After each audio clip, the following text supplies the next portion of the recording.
How did you get an agent? How did I get an agent? I wrote a book that I thought was pretty good, and I entered a contest and won the contest. And then it's just a matter of following the protocols.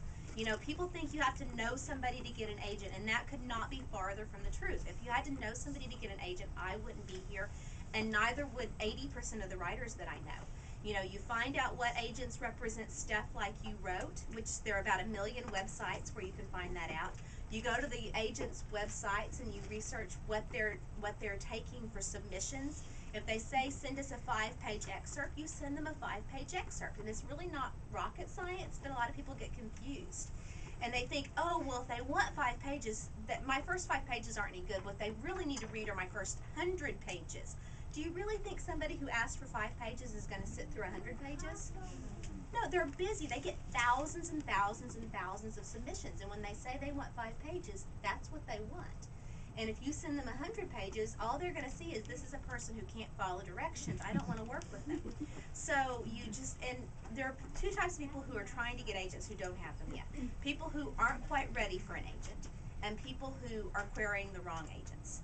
And so all you have to do is just keep at it. One way or the other, just keep at it, and it all works out. Yes?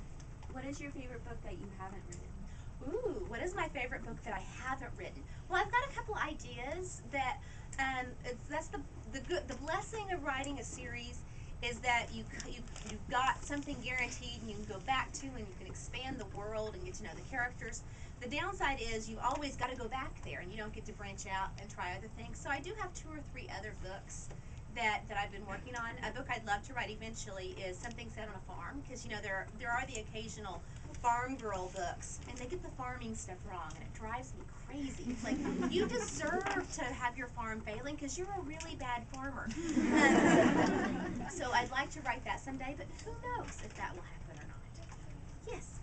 Will Nick be back in high society? Will Nick be back in high society? I don't know yet. We'll have to wait and see. So that's one of those things that always kind of surprises me as we go along. Yes?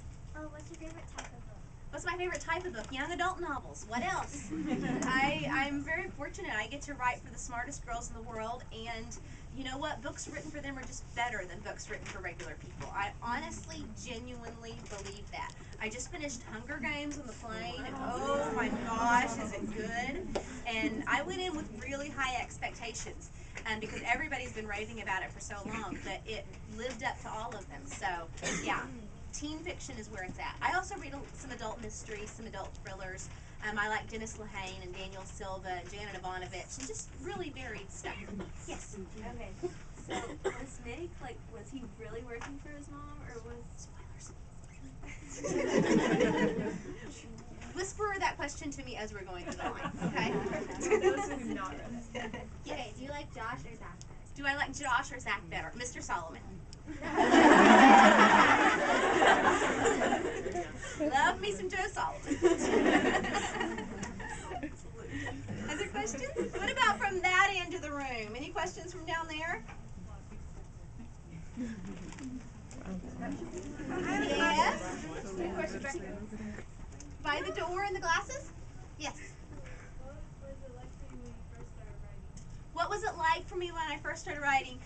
Before I got published, it was just fun. It was just, oh my gosh, this is so much fun. And I would really look forward every day to leaving work or having the weekend off and being able to just sit down and goof off, because there was absolutely no pressure on you when you're unpublished. You're writing just for the fun of it, and I miss that sometimes. When I first got published, it was exciting because, oh my gosh, I'm doing this for real. But there's a sense of pressure of, oh my gosh, actual people are going to see this. This isn't just me writing for me anymore. And so sometimes I just have to sit down with a draft and pretend like nobody's going to see it, because that's kind of the only way to let yourself relax and go. One back here, Alex.